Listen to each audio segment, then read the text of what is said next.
Good evening, Mr. Tchoban, and welcome to Design Dialogues hosted by Fublis. This is your host, Bhavya, and today we have the pleasure of speaking with Mr. Tchoban, managing partner at Tchoban Voss Architekten in Berlin. Just to give a brief introduction about your studio, Tchoban Voss Architekten is a renowned architecture firm based in Hamburg, Berlin, and Dresden, founded by Mr. Tchoban and Mr. Voss. With a team of over 150 highly skilled professionals, the firm specializes in delivering sustainable and innovative architecture solutions for a wide range of public and private sector projects, both in Germany and internationally. Known for its interdisciplinary approach, the studio combines years of experience with a commitment to architectural excellence, creating functional aesthetic design. The firm is also a member of several prestigious organizations such as the Association of German Architects, BDA, and the European Architect Network, EAN. Thank you so much for joining us, Mr. Tchoban. Thank you very much for invitation. I'm very glad to participate, of course. So before starting the questions, I would like to inform you that this interview will be published on the website of Fublis. So sign up on the Fublis website and you'll get the access to watch this interview. So shall we proceed with the questions, Mr. Tchoban? Of course, I'm very glad to begin with the questions. So the first question for the day. As an internationally active firm, Tchoban Voss Architekten works across diverse cultural and regulatory context projects. How does the firm adapt its design philosophy and sustainable practices to different environments while maintaining a consistent architectural identity? Well, the problem generally is that we are living now in a completely other world as it was, for example, for 40 years as I began my practice in Germany. What is the difference? The difference is that from one point we have to work on the buildings what could stay longer, because the most important sustainability is to create buildings what are not so temporarily. So the substance of the building, the parameter, sizes of the spaces inside of the building should be suitable for very speedy changed functions. So for example, the office world for 30 years was completely other office world as we have now. And still some types of the buildings could be suitable to the changing of the office world concept, and some buildings are completely and has to be unfortunately rebuilt or even demolished, what is very, very pity, after even 30-40 years, what is very, very short period. So the first very important point to create from the sustainable materials, but also sustainable and flexible spaces and flexible skins of the buildings, what could be suitable for very, very, very speedy changeable world of functions we live through. And on the other side, of course, we work today with the sustainability of materials, that the dioxide outputting should be reduced very, very strongly. So far, we have to reduce our energy we put into the building. We have to build buildings are more light, so they notice less heaviness, less weight to be created. And on the other side, the parts of the buildings should be also much more sustainable from the art of materials we have to use. So in the last years, of course, working of timber hybrid buildings, and on the buildings what are light, where every point of the building should be created by the construction and material, what is the lightest one, what you can choose. So you use lighter material and you use, in this case, material with product. So in this case, you reduce carbon dioxide footprint, and in this case you reduce the weight, you reduce carbon dioxide footprint, and in this case you create building what is less not. And in this case, of course, we speak about not demolishing. Everybody speaks now about not demolishing of the buildings, but keeping of the buildings, reducing of building activities of what is belonging to new buildings.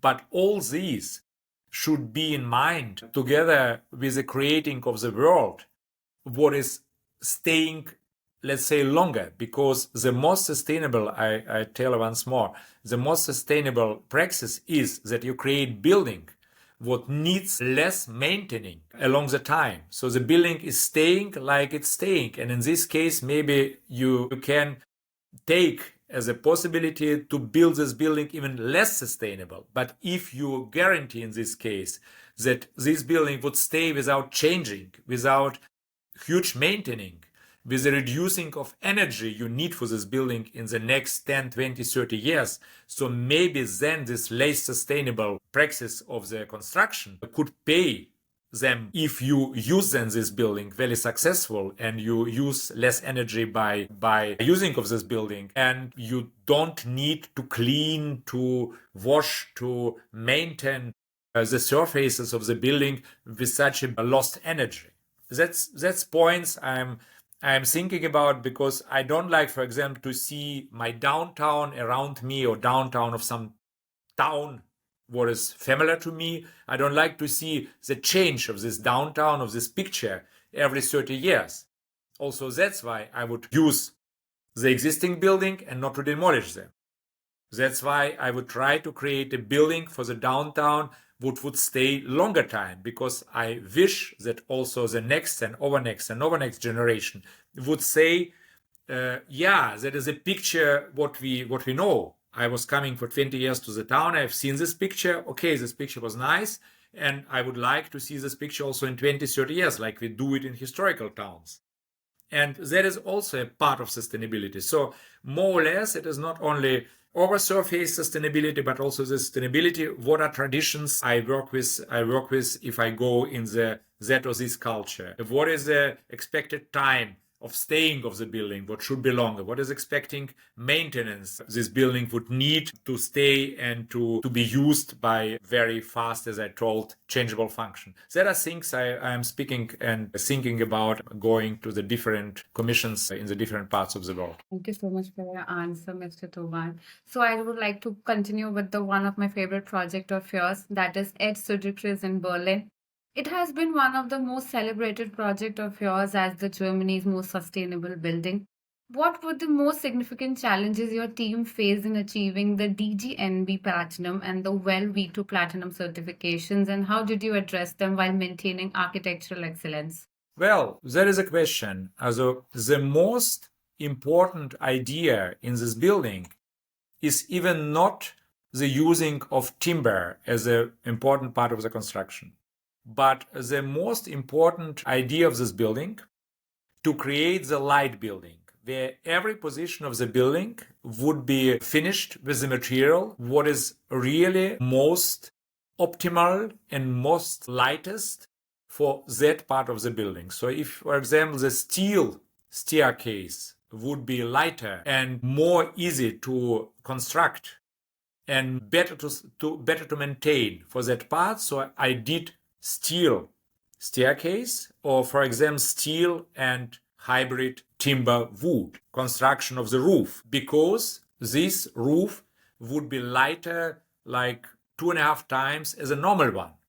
We used maybe a little bit less sustainable foil tech roof together with the timber and steel, but the weight of this roof was significant less as the normal roof with the glazing and a lot of timber and staircases with the massive railings made by timber, what would produce a lot of weight, a lot of timber what you need also to construct them. So the most important idea to use timber because the timber is light, to use timber because the timber is a material what is growing after and after, and to use another materials to give them the possibility to be most optimal on that place where they're setting.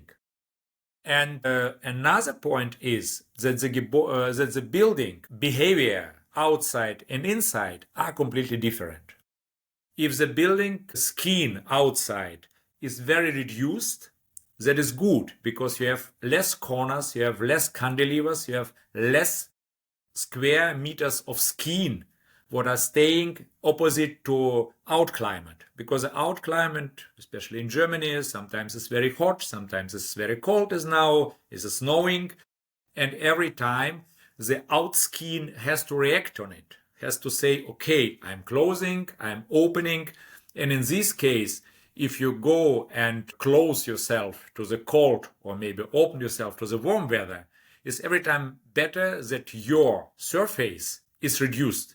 So the surface of the building is much more reduced and much more pragmatic as maybe somebody expects, because somebody says, okay, why it's so reduced? I would like to have here cantilever, I would like to have some very extreme and very expressive forms, but any expressive forms gives surface. What is additional for the contacting to the out climate or for losing of energy, for losing of energy, for maintenance of this elaborated surface. So I try to be reduced, clean, and very pragmatic in the outline of the building outside, with very light material of the facade, what is only 30 kilogram per square meter heavy, just 1/3 or 1/4 part of the normal brick or stone facade. In this case, this material with a fuzzy cement takes even carbon dioxide from the air and not gives so much because it is completely recyclable. Recycling is completely light, and it is also good framed, so the maintenance of these plates is very reduced. They can stay years without to change themselves and without to give importance to very often maintenance of this surface. But if I go inside, I can be much more elaborated. I can be much more expressive because the world inside is closed. It is safe, and in this case, you can create there very interesting world with this atrium, with the wooden trees, with the bridges connecting the different floors. And in this case, you are much more expressive inside of the building. You are coming through the big openings, and you see the big loggia upstairs. So the contacting of the building to the outworld is of course there. But after coming in, suddenly you see wonderful world inside, and this world is very expressive. And of course, if this courtyard would be opened, you can never do that because you have snow, you have rain and all the things. But in atrium, you can make a lot because you are already closed from out climate. You don't need so much maintenance as you need outside. So you can be much more expressive. You can make the world much more elaborated. I have even made the drawing where I express this idea to say my box is completely reduced and completely pragmatic with nice, elegant materials, but just pragmatic. And if I go inside, I have extremely sculptural, extremely elaborated, extremely expressive world inside, where the people are connecting each other, where the people are speaking each other, going to each other, because nowadays the working world is has to be much more interesting as it was maybe 20 years before, because the people are staying in the concurrence to the home office. They don't like maybe to go to the office. And if they go to the office, or if they have to go to the office, they have to see there something very outstanding. In the working world, they are connecting each other. So in this case, this relationship outside, inside, pragmatic outside, pragmatic but elegant and light outside, against or together with very expressive and very sculptural inside, I think it's more as a one project. I think it's an idea. What I think is very right and very good way to be sustainable in the maintenance of outside skin, and to live and to express yourself in the work together with others inside. So, continuing with the same answer that you just gave. So, the construction method of the Ed Sucrus Berlin was a very set example of how a sustainable architecture should be. Could you elaborate on the design and the material choices for this project that contributed to its reduced CO2 footprint and the circulation process? The contributing of materials of the weight, very reduced weight of materials, was exactly the way to reduce CO2 output. So we have chosen materials what are by producing, giving less carbon dioxide, but we also have used very light materials what are using less energy by producing, and in this case we created a building what has like 60-50% of the normal weight of the office buildings. The load bearing plate of the building had to be also reduced, like 40% less thick. So in this case you reduce concrete. Concrete is of course carbon dioxide extensive, but you reduce the volume of concrete through the using of other very sustainable materials like timber. And in all constructions where you use also CO2 extensive materials, you use them less from the volume. So you are lighter in the construction parts. In this case, you don't need so much weight. You don't need so much mass of the materials, what are normally carbon dioxide negative for the surrounding. So moving on to the question I asked earlier about the same project, the integration of features like smart ceilings and modular design at the RTF in Berlin reflects a focus on user comfort and energy efficiency. So how does these elements shape the way occupants interact with the space, and how do they influence the long-term sustainability of the building? In fact, really, we work with materials and with the parts what are mostly prefabricated. That is very important. By building and maybe also rebuilding from each other the constructions, we need not to plaster them, not to glue them, but to give the layers what you can also divide so easy as you contact them. In this case, we brought first of all prefabricated timber and concrete elements as well on the wall as on the ceiling, and built floor after floor, and reduced of course the time of the construction like 30-40% less. But on the other side, all other features, they were also prefabricated. So after the construction was there, the tubes were coming from the MEP, and then they were contacted to the smart plates, panels were involved inside of the timber elements of the beams, exactly in the height of the beam, like 28 centimeters. 25 of them were used by these smart plates, smart boxes, what are good for cooling, what are good for lighting, for acoustic. We don't have some plates to switch on or off the light, because it reacts automatically. If you come in the space, it reacts automatically that the light goes on or out by coming out. So in all these spaces, it is a system of prefabricated elements adding to each other to compact, to make ready then all body of the building. And the same way it goes away. So if you have to rebuild these buildings one day, you go one point after other to rebuild the points without to cut them with a lot of power, with a lot of lost energy and lost material. So you just divide it from each other. They're all registered by Madaster. So you can, in this case, sell or buy themselves as a divided, separated parts of these construction elements. So you can imagine it's like constructor, where like in the best sense Lego, what you create together as a parts are joining each other, but could be also dividing. So, Mr. Tchoban, your studio suggests a very extensive experience in revitalization and adaptive use of listed buildings. So how does your studio Tchoban Voss Architekten approach blending historical preservation with contemporary architectural needs? Yeah, the thing is that we are going even farther, even a longer way, as to say the building is preserved, it is on the list of heritage. That's why we have to do something with. Of course, we have to do something with.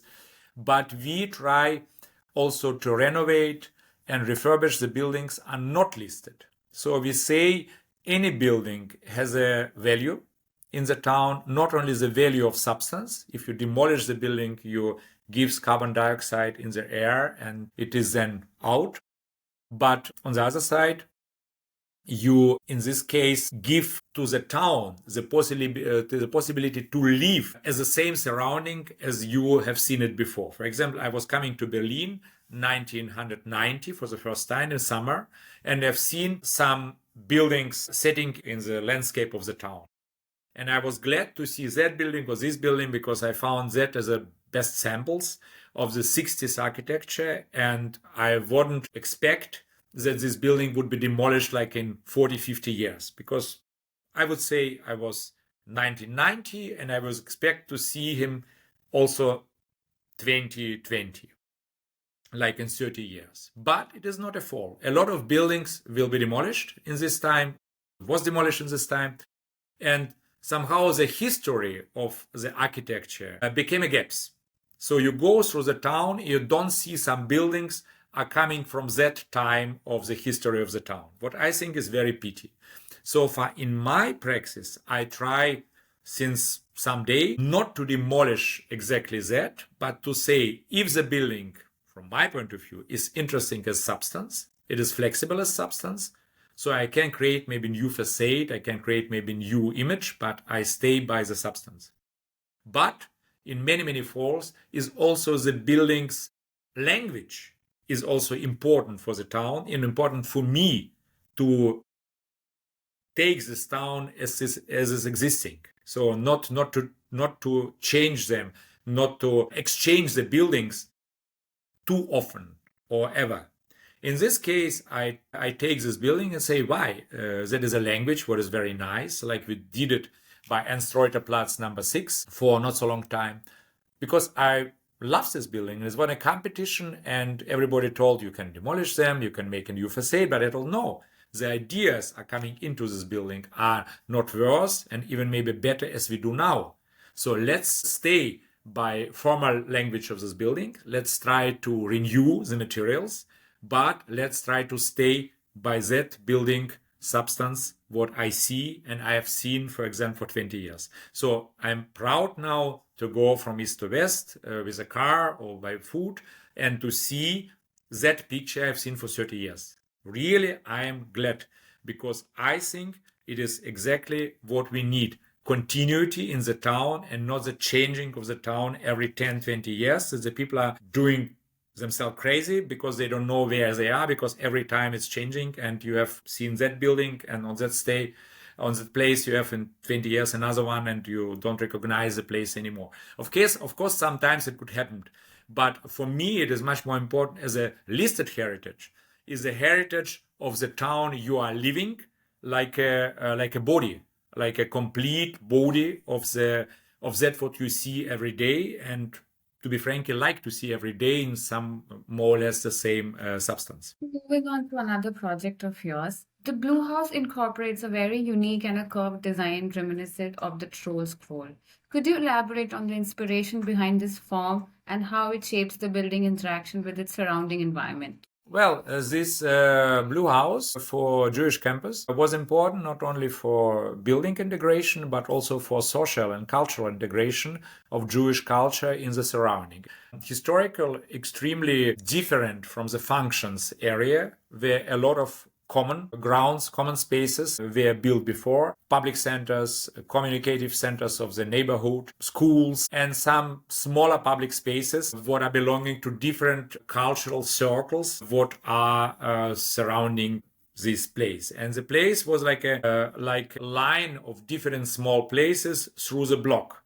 So you go from Westfälische Street, you go from Münstersche Street, and you close the block with different smaller buildings. Sometimes I reused them, and this Blue House was built new. But with a very smooth form, I wasn't not only by the Torah roll and by the symbolic of Jewish culture, with the blue color of the blue sky of Israel and by the form from upstairs of the Torah roll, but I was also by its very soft form, because the soft form is integrating very strong in these very different surroundings. You have parking garage right, you have some common ground left, you have the meeting point of the neighborhood, you have two schools further left and on the other side of the street. So a very, very different cultural and building and from time of the building aspects. And in this case, with this very quite outstanding form and a quite significant form, but the form what could go very smoothly in the surrounding, I think I got an effect that the building is outstanding, but on the same time,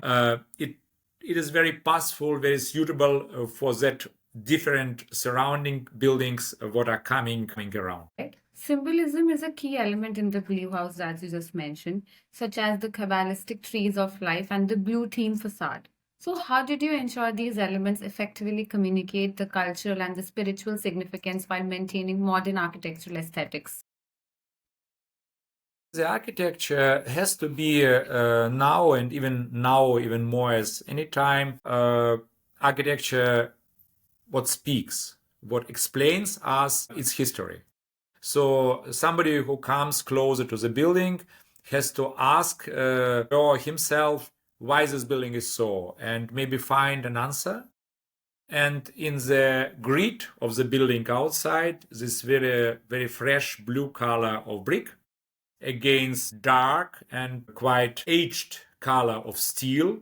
That is what I wanted to say, that the involvement of Jewish culture in the life of Germany had very dark sides, where Holocaust and Nazi time brought to kill so many Jews, millions of Jews, unfortunately. And still now we have the new trend in the involvement, in the integration of Jewish culture in the life of German society, multicultural German society. Not only Germans are there, but many, many nations.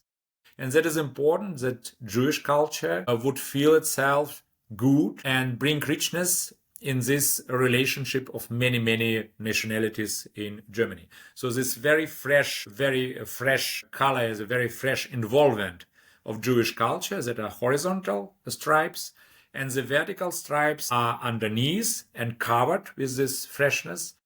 That stripes underneath with a dark color, with the edge color of steel. That is like for me a symbolic for very, very difficult relationship between Germans and Jews along the 20th century. So the fresh culture goes over, and I believe that the richness of Jewish culture would make also German society, multinational society, more rich and more interesting for all them who are in this society inside. And on the other side, if you go inside of the building, you have to see more spaces. The building is for children. The children have to study something, have to be creative, have to open their minds. And so these trees, one of them made with German words, one of them made in Hebraic words. It is like a point to begin a discussion from what point comes the Jewish culture, what is the history of Jewish culture. For the young people are going just over this entrance hall,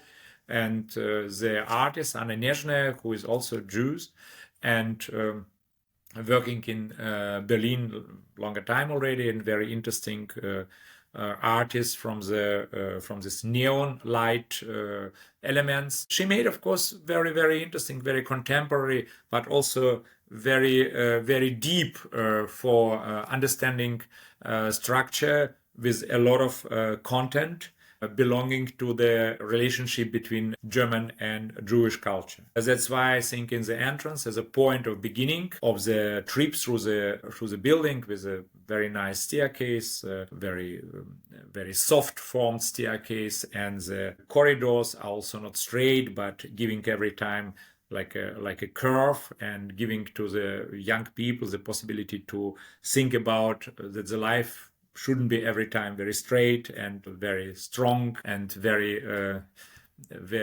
organized, but free for creativity. And these smoothly forms are giving the feeling of open creativity, maybe coming out in these spaces. So, Mr. Tchoban, your studio's profile suggests like how it operates with a very highly interdisciplinary team of over 150 professionals. So, how does this collaboration across disciplines enhance the design process when you're working on certain projects? And what strategies do you use to foster innovation within the team? Well, in fact, we are present in 3 towns, in Berlin, Hamburg, and Dresden. and we are together around 150 people, and they're different personalities from very different backgrounds and different nationalities, many nationalities. So, of course, the very important base is a teamwork, is a discussion and the possibility to discuss any point and to understand, to work out where maybe the different positions, where the differences are in our understanding what we are working on. In this case, I try, of course, to do the working climate so creative and so exchangeable and in the opinions as possible. So not to be too fixed and too straight in the line, but to give to the people a possibility to exchange opinions and to find the right one through the creative dialogue. That is important. And I am very much in background of you have the drawings, you see the drawings, and I'm very much somebody who draws a lot, who gives like images, like ideas what are drawn first, drawn from the mind and drawn with the hand. And that is also a language I try to give to my colleagues, that they understand what kind of ideas I begin to develop in my beginning of working process. So, for example, the sketchbooks are every time very important idea that I create very different elements. I'm going to draw them very fast, because I need to fix ideas and to give these ideas over WhatsApp or over discussion or over email immediately to other people, that they understand not only my words, but also understand my intentions from the drawing and can give me the same way back what I can see, what they think about it, if they are agreeing or not agreeing, and so on. That's maybe the way to give the borders inside of the big teams are here by different projects more creative possibility to exchange themselves in the opinions and in their positions. The SAB office building integrates historic elements like the vaulted cellar into a modern office structure. So, how did you navigate the challenges of preserving historical features while creating a contemporary and a functional office space? Yeah, SAB building is in fact was growing and quite important and quite maybe some difficult surrounding, because we have a lot of buildings from the different times, but mostly the beginning of 20th century. There was a existing brewery. We are going with the underground spaces over our lot. But there were two parts, like if you stay on the street, you see right and left, two parts of this brick world of the brewery buildings. And on the other side, you have in the middle some place what is more or less empty. I wanted to create a space what has a base made also by brick, quite similar to the brick was used in the left and right parts of the building. In this case, nowadays, if you go along or if you see on the pictures, you think this base is maybe from the old buildings. It's not. It is made new, but it has a feeling to connect the both parts of the complex, of this historical complex together, and to give them like a podium, like a stage for overbuilded, elaborated sculpture made by steel and glass.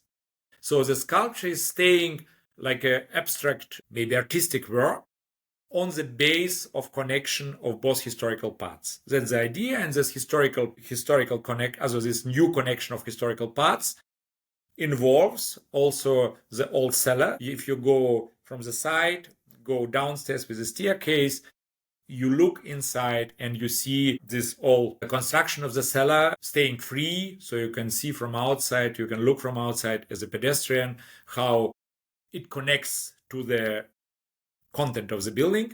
So you feel even more how the contact between historical surrounding, history of the place develops in the new world of this, I hope, spectacular structure on the base of the both sides of the brewery. That's the idea. So to create a contemporary sculpture in the contrast, like very contemporary language is, from my point of view, every time in the very interesting, sharp contrast to the surrounding, what is I'm not afraid about.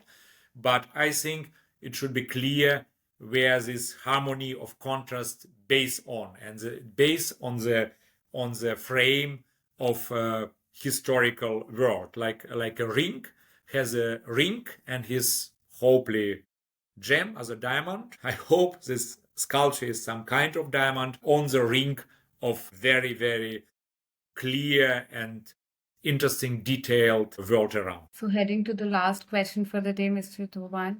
What key lessons from your journey at the Tchoban Voss Architekten would you share with the young professionals who are entering the architecture fraternity, and how can they balance the creativity, functionality, and sustainability to make a lasting impact in the architectural world? Well, I think the way inside of our office would bring maybe the wide range of different questions and answers we are giving to some very, very different locations and surroundings. In any case, we have to speak today with a language what is extremely contemporary. So to recognize very clear in the town, this building is built in 2025 and not 1910 or like this. To say the language we are speaking now is as good as all languages all over the world and all over the time.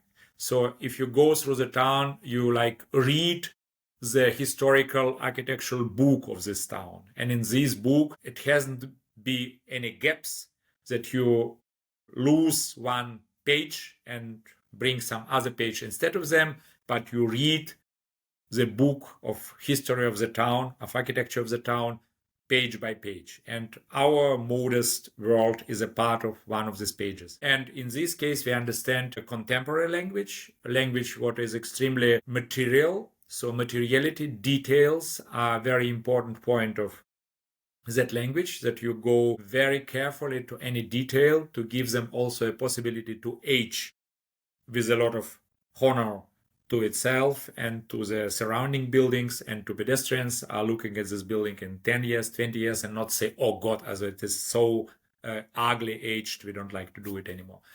And in this case, I think for me important, if you would come in my office, also to express the connection to the drawing, that many ideas are born here with the drawings, are coming from the hand, and are a method to connect, to explain to anybody else about what happens in my mind, what happens in the mind of my colleagues, along we are creating some ideas. And in this case, I think it is one of many ways what you can learn here, how to go with the fields in the towns, in the big towns, and to create a small contemporary world with contemporary language, what is belonging to the surrounding, and to create the buildings what I hope somebody likes to draw. Because for me, photography of the building, if somebody makes a photo, it's for me a sign, okay, somebody has found something interesting in this building. But for me, if I like to draw some building of my or not my, from past or now, it is for me also a sign the building has something interesting. So I'm glad if I see, for example, some of my buildings were drawn by other people, and I love to see it because I think, okay, somebody is interested. And I think this way through the drawing to understand the ideas could be also learned from our office. Mr. Tchoban, thank you so much for such insightful answers. This was the last question for the day. Thank you so much for giving your precious time. It was a pleasure to have you here, and don't forget to sign up on the Fublis website. Thank you.